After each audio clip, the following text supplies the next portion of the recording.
Assalamualaikum warahmatullahi wabarakatuh. Kami dari kelompok 10 akan menyajikan video pembelajaran dengan materi pengambilan keputusan yang beranggotakan Alia Putri Permatasari, Syarifah, dan Devina Damayanti.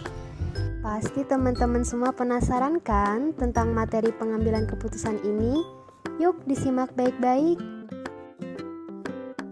Akan ada 6 topik pembahasan, yaitu pengertian dari pengambilan keputusan, langkah-langkah dalam pengambilan keputusan, pendekatan dalam pengambilan keputusan, jenis-jenis keputusan, kondisi pengambilan keputusan, dan gaya pengambilan keputusan.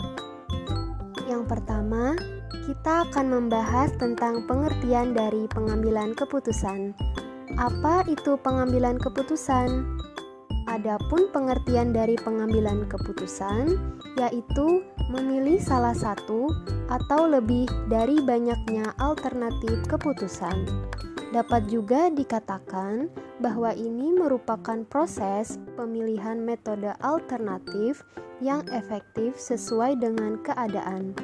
Adapun komponen terpenting dari proses pengambilan keputusan, yaitu melakukan pengumpulan informasi dari mana situasi pengambilan keputusan dapat dipahami.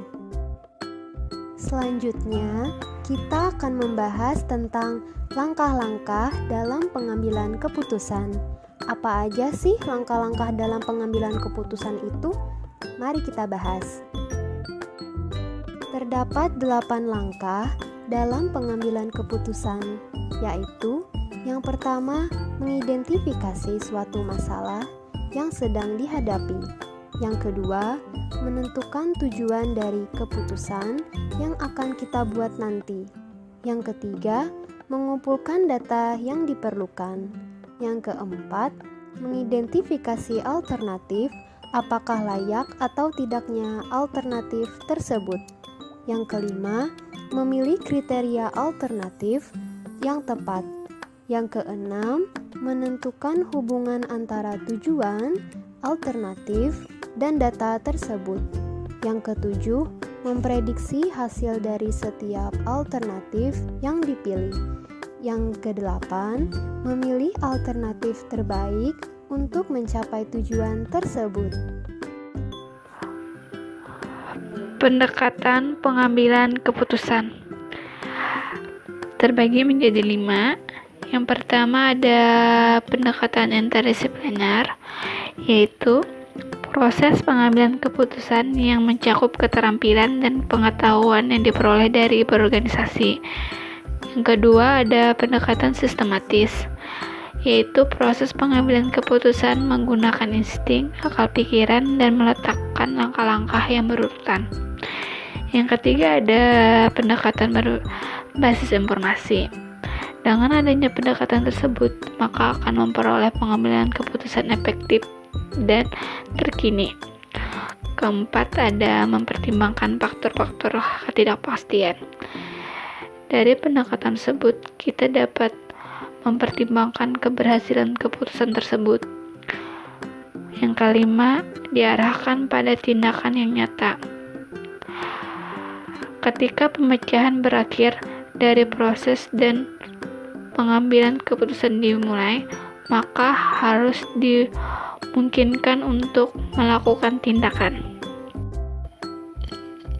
Jenis-jenis keputusan. Jenis-jenis keputusan terbagi menjadi 3. Yang pertama, ada keputusan terstruktur. Keputusan ini berkaitan dengan masalah yang sudah diketahui sebelumnya. Masalahnya juga rutin dan berulang. Misalnya, pemberian keputusan untuk melakukan cuti pada karyawan. Yang kedua ada keputusan tidak terstruktur. Keputusan ini berkaitan dengan masalah baru. Masalahnya bersifat kompleks dan rumit. Sifatnya pun tidak berulang. Misalnya, ingin memberikan keputusan untuk bergabung dengan perusahaan lain. Yang ketiga, keputusan semi terstruktur. Keputusan ini terstruktur namun tidak semua tahapan dan ditandai aturan keputusan tidak lengkap. Contohnya mencakup investasi keuangan. Selanjutnya ada kondisi pengambilan keputusan. Ada 3 kondisi yang mempengaruhi dalam pengambilan keputusan, yaitu yang pertama, kondisi pasti, certainty, adalah kondisi di mana pihak manajer sudah mengetahui pasti hasil keputusan sebelum keputusan itu dibuat. Yang kedua, kondisi risiko atau risk. Jika manajer tidak memiliki informasi yang lengkap saat mengambil keputusan, maka risiko akan muncul. Yang ketiga, kondisi tidak pasti, uncertainty.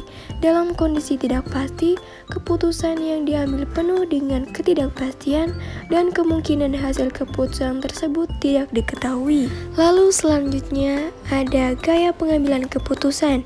Manajer mempunyai gaya style yang berbeda-beda ketika mengambil keputusan. Yang pertama yaitu sumber informasi yang mungkin Anda gunakan, fakta dan data eksternal atau sumber internal seperti feeling dan intuisi.